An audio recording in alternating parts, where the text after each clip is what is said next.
నమస్తే. టీఎస్ఆర్టీసీ తెలంగాణ రాష్ట్రంలో సమ్మె సైరన్ మోగించింది. సో ఇప్పుడు నిన్న నైట్ నుంచి నిన్న నైట్ 12 గంటల తర్వాత నుంచి కంప్లీట్గా బస్సెస్ అన్ని టీఎస్ఆర్టీసీ బస్సెస్ అన్ని ఆగిపోయిన పరిస్థితి, బస్ స్టాండ్లకి పరిమితం అయింది. ఆయన కొంతమంది ప్రైవేట్ ఎంప్లాయీస్ని పెట్టేసి టీఎస్ఆర్టీసీ ఎలక్ట్రిక్ వాహనాలు నడిపించే ప్రయత్నం చేస్తాం, జనాలకు ఇబ్బంది కాకుండా. సో ఈ నేపథ్యంలో ప్రస్తుతం మనం గన్ పార్క్ వద్ద అమరవీర స్తూపం దగ్గర ఇక్కడ టీఎస్ఆర్టీకి సంబంధించిన అధికారులందరూ కూడా, టీఎస్ఆర్టీకి సంబంధించిన ఎంప్లాయీస్ అందరూ కూడా వచ్చారు. అసలు మాట్లాడించే ప్రయత్నం చేద్దాం. సార్ చెప్పండి సార్, ఏం చెప్తారు? అంటే సమ్మె ఆల్రెడీ మీరు చర్చలు జరిపి ప్రభుత్వంతో, అయినా సరే ప్రభుత్వంతో కాదు అనగా సమ్మె సైరన్ ముగించారు. ఇటు ప్రభుత్వమే ప్రైవేట్ వ్యక్తులతో నడిపించే ప్రయత్నం చేస్తుంది. ఏం చెప్తారు? ఇప్పుడు మనం సమ్మె నోటీస్ ఇచ్చి దాదాపు 41 రోజు తర్వాత మరి నిన్న కాల్ లెటర్స్ మన జీవో ఇచ్చారు. ఆ జీవోలో ఒక కమిటీ వేసినారు.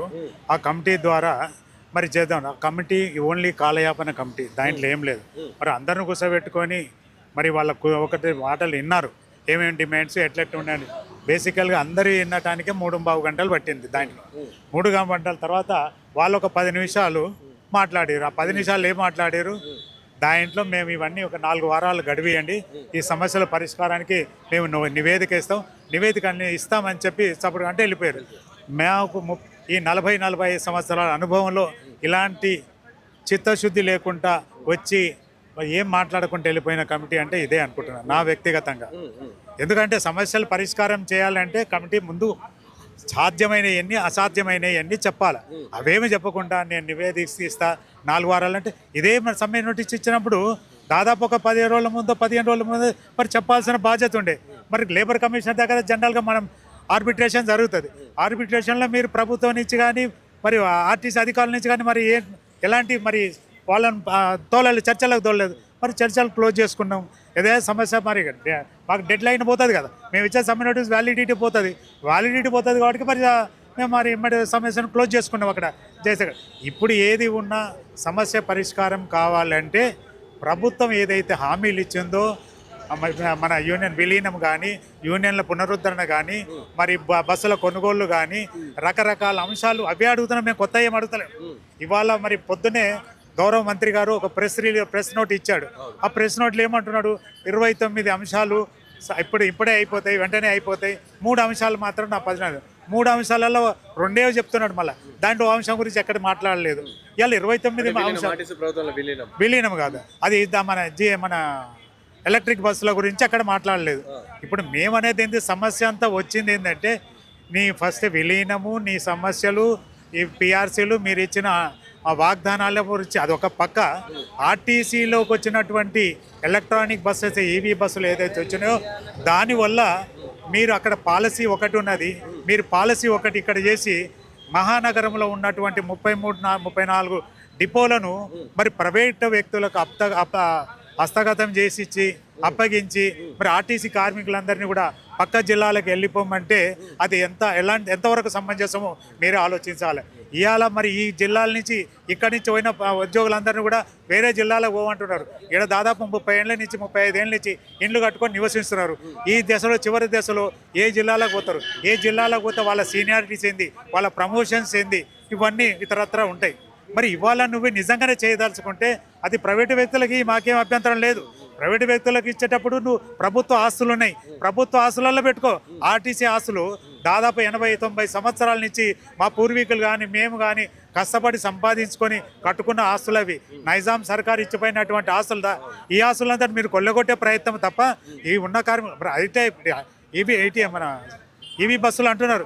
ఈవీ బస్సులు ఒకటి ఆర్టీసీకే ఉన్నాయా? ఎన్ని ఉన్నాయి? దాదాపు అంటే 2,000-3,000 చిల్లర బస్సులు ఉన్నాయి. మరి మిగతా హైదరాబాద్లో దాదాపు 10,80,000 దాకా పైచలకు వస్తున్నాయి. మరి ఇవన్నీ పొల్యూషన్కు మరి ఇబ్బంది కలదా? నిజంగా మీకు పొల్యూషన్ చిత్తశుద్ధి ఉంటే ఇవన్నీ చేసిన తర్వాత ఆర్టీసీ మీద పడండి. ఆర్టీసీ ఏంది? ప్రజా రవాణా ఏమంటే ప్రజలకు అనుకూలంగా ఉండాలి, తక్కువ వ్యయంలో ప్రజలకు మెరుగైన సౌకర్యం కలిసాలి. అంటే ఆర్టీసీకి ప్రైవేట్ ఈవీ వెహికల్స్ తయారు చేసుకునేంత సామర్థ్యం లేదు. ఆల్రెడీ ఉంది, ఒక బస్సు కూడా నడుస్తుందని చెప్పి. మా దగ్గర 3 వర్క్షాప్స్ ఉన్నాయి, జర్మనీ టెక్నాలజీస్ అండ్ మిషన్స్ ఉన్నాయి స్టిల్ ఈ రోజు కూడా మియాపూర్లో. వాళ్ళు నాణ్యమైన బస్సులు నెలకు 100 బస్సులు తయారు చేసేంత నాణ్యత గల, సమర్థత గల పని వర్కర్స్ ఉన్నారు. మరి అవి మాకే ఇయ్యి. ఇప్పుడు కేంద్రం ఇస్తుంది అంటున్నారు, కేంద్రం పాలసీ ఓకే. కేంద్రం ఏమన్నది, అయ్యా ఈ బస్సులు మన ఏదైతే కేంద్ర పాలసీలు ఏముంది, ఎవరైతే ఎలక్ట్రానిక్ ఈవీ బస్సులు ఆ రాష్ట్రాల్లో ఇంప్లిమెంట్ చేస్తారో ఒక చట్టం తెచ్చింది, రాష్ట్రాల్లో ఇంప్లిమెంట్ చేసి రోడ్డు రవాణాను నిర్వీర్యం చేయాలని ఒక ఇంప్లిమెంట్ తెచ్చారు. మేము దానికి కూడా ఏమైనా కానీ మళ్ళీ దాంట్లో లొసుగులో ఏమి చెప్పింది, ఏ రాష్ట్రం కూడా నిర్బంధంగా మేము చెప్పట్లేదు, ఇష్టం ఉన్న రాష్ట్రం ఇంప్లిమెంట్ చేయొచ్చు, ఇంప్లిమెంట్ చేయకపోవచ్చు. గతంలో కూడా కేసీఆర్ గారు కూడా నేను ఇంప్లిమెంట్ చేయనని చెప్పి 500 బస్సులు అప్పుడు ఆరు కొన్నారు. అది ఆర్టీసీ నిర్వహిస్తున్నది, ఇప్పుడు కూడా నిర్వహిస్తున్నది. మరి నిర్వహిస్తున్నప్పుడు మీరు 2000 బస్సులు ఇంకొక 300 బస్సులు అంటే మొత్తం 2300 బస్సులకు ఆర్డర్ ఇచ్చారు. అవి ఏంది, అవి ఇంప్లిమెంట్ చేసిన రాష్ట్రానికి 1000 నుంచి 1500 కోట్లు ఇన్సెంటివ్ ఇస్తున్నది. అంటే మీరు ఇన్సెంటివ్ కష్టపడి మరి ఆ బస్సులంది మరి ఇక్కడ ఇస్తున్నారు. మరి ఆ బస్సులను ఎవరైతే మరి ప్రైవేటు వ్యక్తులకు చేస్తున్న ఫైనాన్స్ ఎవరు చేస్తున్నారు? ఆ ఫైనాన్స్ చేసేటప్పుడు ప్రభుత్వమే ఫైనాన్స్ చేయి. ఇవాళ మెట్రో లాస్లో ఉన్నది, 1000 కోట్ల లాస్లో ఉన్నది. మెట్రోకు మరి టేక్ ఓవర్ చేస్తున్నారు. వైకాంట్ ఆర్టీసీ, మీరు ఆర్టీసీని కూడా ఎందుకు చేయరు? మరి ఆర్టీసీకి చేస్తే ప్రజలకు మెరుగైన సౌకర్యం కల్పిస్తాం కదా. ఇవన్నీ మీది ఏంటంటే ఒక దాటవేసే ధోరణి, ఈ ఆర్టీసీ ఆస్తులను కొల్లగొట్టే ధోరణి తప్ప దీంట్లో ఏమి లేదని మా విన్నపం. అంటే గతంలో చూసామా కేసీఆర్ హయాంలో కూడా టీఎస్ఆర్టీసీ సమ్మె చేసింది. అప్పుడు ఆల్మోస్ట్ ఒక 50 రోజులకు పైగా కూడా సమ్మె చేసారు. అండ్ 53 రోజులు సమ్మె చేసారు. అండ్ దానికి ప్రైవేట్ వ్యక్తులతో నడిపించారు. ఇప్పుడు కూడా ఈ ప్రభుత్వం కూడా అదే ఆలోచనలు ఉన్నట్టు కనిపిస్తుంది. ప్రభుత్వంలో ఎంతమంది చనిపోయారు, కార్మికులకు ఎంతమంది బలిదానాలు అయినారు మీ అందరికీ తెలుసు. ఆఖరికి కూడా ప్రభుత్వం అప్పుడు రాజు మహాబలుడు బాగున్నాడు, ఇవాళ పరిస్థితి లేదు. రాజు కూడా ఇక్కడ వీక్ ఉన్నాడు. వీక్ అంటే వీకే కదా. ఇప్పుడు మనకు సమూచిగా దాదాపు 119 దాంట్లో 100 పైసలకు ఎమ్మెల్యేలు ఉన్నారు. 110 ఎమ్మెల్యే ప్రభుత్వంలో ఎదిరించే నాదుడు లేడు. ఇవాళ సమస్య 50-50లో ఉన్నాం మనం. మరి ఇక్కడ కూడా అది ఉంటుంది కదా, ఏదైనా చేయాలంటే సమస్యలు అవన్నీ చూడకుండా మీరు ఏదైతే వాగ్దానం చేశారో ఆ వాగ్దానం నిలబెట్టుకోరు. మీరు కూడా ప్రజలకు ఇచ్చిన వాగ్దానంలో కూడా ఈ పుణ్యానికి వచ్చిన ఆర్టీసీ ప్రతివాడు ఆర్టీసీనే వాడుకుంటాడు. ఇది ఒక దాని మేము పదాలు వాడకూడదు. అది ఆ మాదిరిగా ఆర్టీసీ అయిపోయింది. ఎవడొచ్చి దీని మీద రుత్తాడు, దీని మీద రుద్ది దీన్ని ఇవి ఏం చేస్తారు, ఇవ్వకుండా దీన్ని నిర్వీర్యం చేసి దీని మీద కొల్లగొట్టడం ఆశలు చూస్తున్నారు తప్ప దీన్ని మెరుగుపరచాలన్న ఉద్దేశం ఎవరికీ లేదు. ఎప్పటిదాకా కొనసాగుతుంది సమ్మె? ఆల్రెడీ వాళ్ళు చర్చలు జరుపుతున్నాం, కమిటీ చేసినామని చెప్పి చెప్తారు. దానికి వింటారా లేకుంటే ఇంకా కమిటీ నిర్దిష్టంగా ఉండాలి. కమిటీ నిర్దిష్టంగా ఉండి నువ్వు ఏమేమి అంశాలు ఇస్తావో ఆ అంశాలను పరిశీలించి ముందు అమలు చేయి. అమలు చేసి ఏదైతే అంశం సీరియస్గా ఉన్న అంశం ఉంది అంటున్నావో దానికి ఇక్కడ కాలం మాకు నచ్చితే ఆ నచ్చిన దాని ప్రకారం మేము కొనసాగుతామని చేస్తాం అంతే. దాంతో పాటు మరికొంతమంది ఆర్టీసీ యూనియన్ నాయకులు ఉన్నారు. సో చెప్పండి, ఆల్రెడీ ప్రభుత్వం అక్కడక్కడ ప్రైవేట్ వెహికల్స్ పెట్టి నడిపించే ప్రయత్నం చేస్తుంది. అక్కడక్కడ కూడా మన వీడియోలు చూస్తున్నాం, చాలా వరకు లొల్లులు కూడా నడుస్తాను, అక్కడక్కడ జగడాలు కూడా అయ్యే పరిస్థితి కనిపిస్తుంది. ఏం చెప్తారు? ఎక్కడ కూడా గొడవ జరుగుతలేదు. స్వచ్ఛందంగా కార్మికులు సమ్మెలో పాల్గొంటూ ఉన్నారు. రాష్ట్రంలో 100కి 100 పాలు సమ్మె విజయవంతం అవుతుంది. ఇప్పటికైనా ప్రభుత్వం సానుకూలంగా స్పందించి జేఏసీని చర్చలకు పిలిచి సమస్యలు పరిష్కారం చేయాలని మీ ద్వారా గౌరవ ముఖ్యమంత్రి గారిని కోరుతా ఉన్నా. ఈరోజు అమరవీరుల స్తూపం దగ్గర గన్పార్క్ దగ్గరికి వచ్చి ఏదైతే అమరవీరులు ఉన్నారో వాళ్ళకి నివాళులు అర్పించి ఈ సమ్మెను ఇంకా ముందుకు తీసుకెళ్లాలనే ఉద్దేశంతో ఇక్కడ వచ్చి రావడం జరిగింది. మరి కార్మికులు ఈరోజు మరి స్వచ్ఛందంగా ఏదైతే విధులకు గైర్హాజరై సమ్మెలో పాల్గొంటూ ఉన్నారో రాష్ట్ర వ్యాప్తంగా పాల్గొంటున్న కార్మికులకు రాష్ట్ర జేఏసీ పక్షాన వాళ్ళందరికీ హృదయపూర్వక కృతజ్ఞతలు తెలియజేస్తూ ఉన్నా. ఈ సమ్మె అనేటువంటిది సంస్థ పరిరక్షణ కోసం, కార్మికుల శ్రేయస్సు కోసం జరిగే సమ్మె అంతే తప్ప సంస్థని కాపాడుకోవాలనేటువంటి సమ్మె తప్ప ఇంకో వేరే కాదు. ఇంత గిన్నిస్ బుక్ ఆఫ్ రికార్డ్ అనేటువంటి సంస్థను చాప కింద నీరులో దాన్ని ప్రైవేటీకరణ చేయాలనే ఉద్దేశం జరుగుతూ ఉన్నట్టు కార్మికుల అనుమానం ఉంది. కాబట్టి ఈరోజు మరి ప్రభుత్వాన్ని కోరుతా ఉన్నాం, ఎలక్ట్రిక్ బస్సులు ఏవైతే ఉన్నాయో ఆ ప్రభుత్వమే కొని ఆర్టీసీకి ఇవ్వాలి. ఆర్టీసీలకు ఇచ్చినట్టే ఆర్టీసీ నిర్వహిస్తే మరి బాగుంటుందనేటువంటిది కోరుతా ఉన్నాం. ఈరోజు ఎలక్ట్రిక్ బస్సులు ఏదైతే తీసుకొస్తా ఉన్నారో ఈరోజు హైదరాబాద్లో డిపోలు వాళ్ళకి అప్పచెప్పి ఇక్కడ ఉన్న కార్మికులను వేరే జిల్లాలకు బదిలీ చేసి ఒక జోనల్ కాకుండా ఒక రీజన్ కాకుండా ఇతర రీజన్లకు పంపించి వాళ్ళ సీనియారిటీ లేకుండా ఏ లెక్క లేకుండా పంపిస్తూ ఉన్నారు. మరి 30 సంవత్సరాల నుంచి పనిచేస్తూ ఈరోజు మరి హైదరాబాద్లో ఉన్నటువంటి పిల్ల పాపలతో వాళ్ళు ఈరోజు కరీంనగర్ కానీ ఖమ్మం కానీ ఆదిలాబాద్ నిజామాబాద్ పోవాలంటే ఆ సరైన చర్యలు కావు. కాబట్టి మరి ప్రభుత్వం ఏదైతే యాజమాన్యం ఉందో ఆ బదిలీ ఏదైతే మరి ఉత్తర్వులు పెట్టారో దాన్ని మరి రద్దు చేసుకోవాల్సిందిగా విజ్ఞప్తి చేస్తూ ఉన్నాం. ఆల్రెడీ పొన్నం ప్రభాకర్ గారు ఇంతకుముందు మాట్లాడుతూ ఒక కమిటీ ఏర్పాటు చేసినాం, కమిటీ 4 వారాల్లో ఒక నివేదిక ఇస్తుంది, అప్పటిదాకా మీరు వేచి ఉండండి అని చెప్పేసి కూడా వారు చెప్తా ఉన్నారు.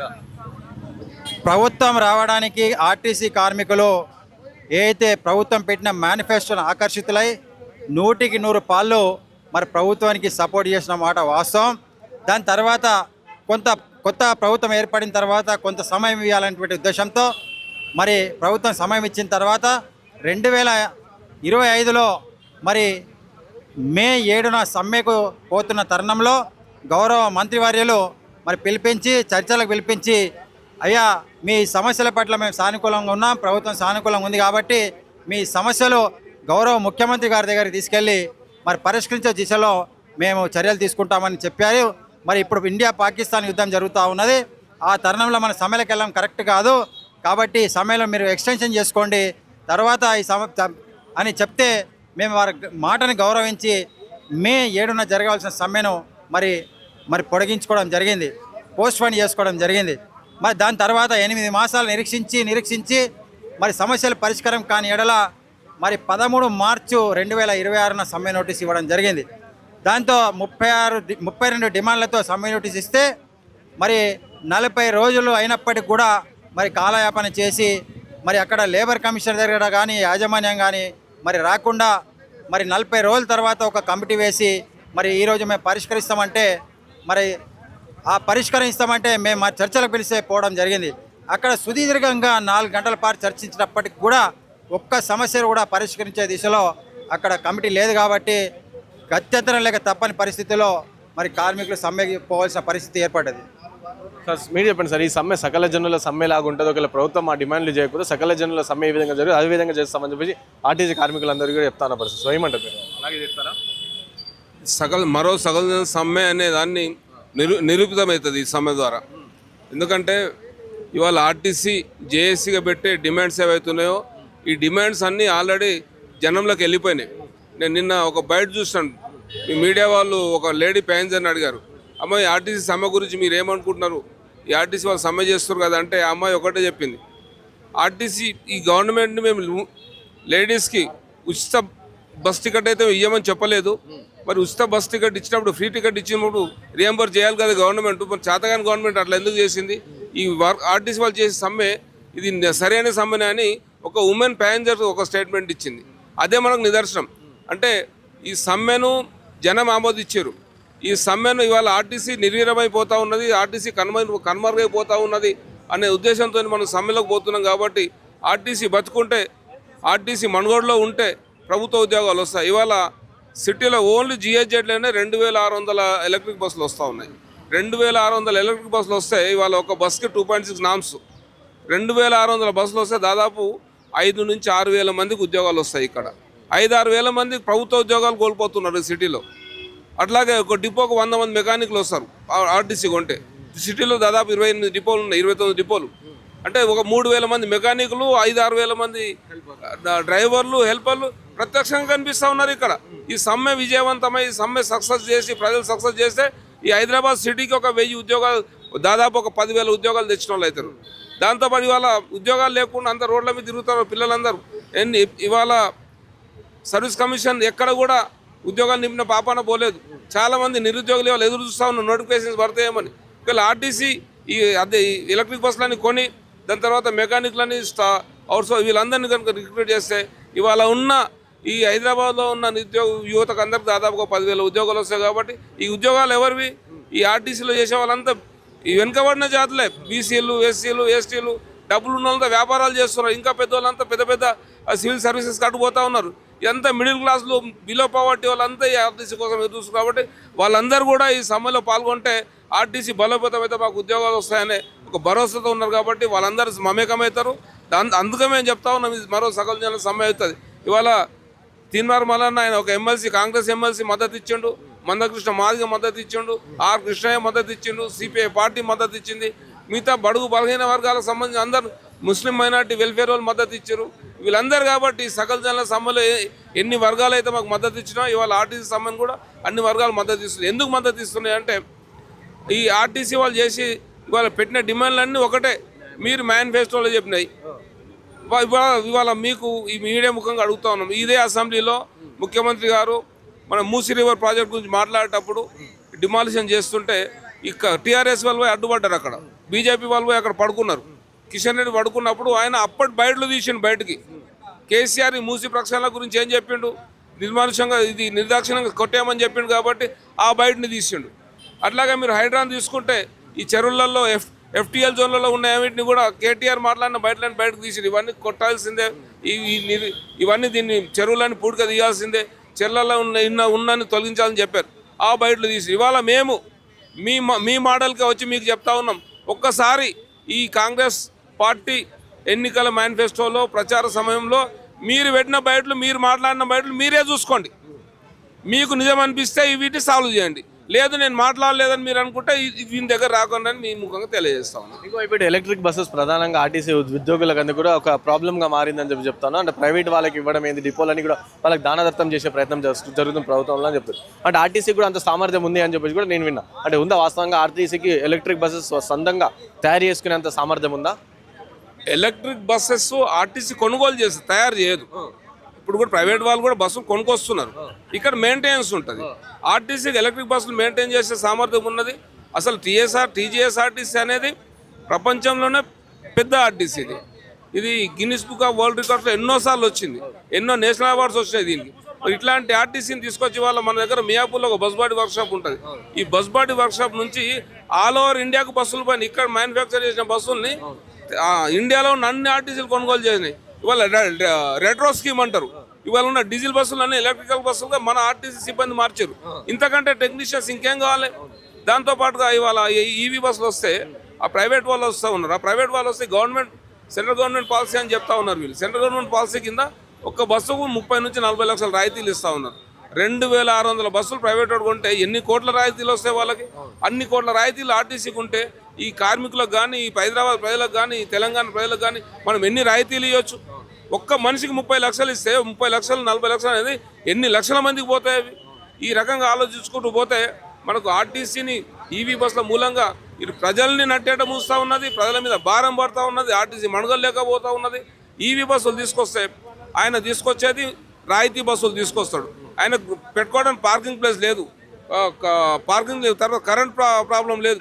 ఇవాళ ఆర్టీసీ మేనేజ్మెంటే దాదాపు ఒక్కొక్క డిపోలో 3 నుంచి 4 కోట్ల రూపాయలు ఖర్చు పెట్టి ఇన్ఫ్రాస్ట్రక్చర్ ఇచ్చి ఆయన కరెంట్ అంతా సప్లై చేయించి పవర్ ప్లగ్లను తయారు చేయించి బస్సులు అక్కడ పార్కింగ్ చేసే ఉంటే ఉన్న మెకానికులు బయటకు వస్తూ ఉన్నారు. బస్సు వచ్చిన తర్వాత డ్రైవర్లు బయటకు వస్తూ ఉన్నారు, ఆర్టిజన్స్ బయటకు వస్తూ ఉన్నారు, ఉన్న బస్సులు కూడా బయటకు వస్తూ ఉన్నాయి. ఇది ఆర్టీసీ ఇవాళ ఉన్న ఆస్తులన్నీ ఇవాళ ఎవరో కొన్నాయి కావు. ఇవాళ ఉన్న ఈసీఎంఓ ఇంతకుముందు కొన్నాయి కావు. ఇవన్నీ ఆర్టీసీ కార్మికుల చెమటోడ్చి వాళ్ళ రక్తాన్ని చెమటగా మార్చి నిర్మించుకున్న ఆస్తులు అవన్నీ. ఇంత కష్టపడి తరతరాలు ఈ ఆర్టీసీలో నిర్మాణాత్మకమైన లీడర్షిప్ ఉన్నది.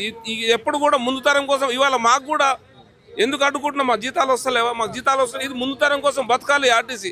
వచ్చే తరం కోసం ఆర్టీసీని అందియాలి మనం. ఇంకా మన ముందు తరాలు మనకు అందించారు కాబట్టి మనం వచ్చే తరానికి అందియాలి. ఆ యొక్క గొప్ప సంకల్పంతో ఇవాళ ఈ సమ్మెలకు పోతా ఉన్నాం. మాకేంది, మా జీతాలు అయితే వస్తున్నాయి, ఇవాళ కాకపోతే ఇంకో సమ్మె ఉద్యోగం చేస్తామనుకుంటే ఇంత పోరాటం చేయాల్సిన అవసరం లేదు. కానీ మన మీద ఒక బాధ్యత ఉంది, మన ముందు తరాలకు మనం అందియాల్సిన అవసరం ఉంది. కాబట్టి ఇవాళ ఈ ఆర్టీసీ ఈవీ బస్సులో వచ్చిన డిపోలన్నీ ఖాళీ అయిన తర్వాత రేపు రిక్రూట్మెంట్ ఎక్కడ ఉంటుంది? అందుకనే ఈవీ బస్సులన్నీ ప్రభుత్వమే కొనాలి. ప్రభుత్వం కొంటే మనకి ఉద్యోగ అవకాశాలు వస్తాయి, రాయితీలు ప్రభుత్వానికి వస్తాయి, ఆర్టీసీగా వస్తాయి.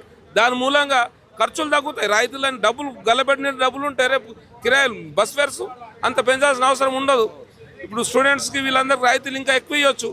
అందుకని మనం ఈ ఆర్టీసీని రక్షించుకోవాల్సిన అవసరం ఉన్నది. ఈవీ బస్సులు ప్రభుత్వమే కొనాలని. ఆ ప్రభుత్వం ఒకవేళ సెంట్రల్ గవర్నమెంట్ పాలసీ అంటున్నారు కాబట్టి ఈ ప్రభుత్వం ఇదే అసెంబ్లీలో ఒక చట్టం చేయొచ్చు, ఒక తీర్మానం చేసి కేంద్ర ప్రభుత్వాన్ని పంపించేసి ఈ బస్సులు మేము ఆర్టీసీగా సప్లై చేయండి, మీరు ప్రైవేట్ వాళ్ళకి సప్లై చేస్తే మేము ఒప్పుకోమని వీళ్ళు ఒక తీర్మానం చేసి పంపించవచ్చు. నిన్నగాక మొన్న మన ఉమెన్ రిజర్వేషన్ బిల్ పార్లమెంట్లో చూసినాం. ఈ రేవంత్ రెడ్డి సపోర్ట్ చేయలేదు కదా, బిల్లు వీగిపోయింది కదా. మరి దీన్ని కూడా అట్లా అపోజ్ చేయమని చెప్తా ఉన్నాం మేము.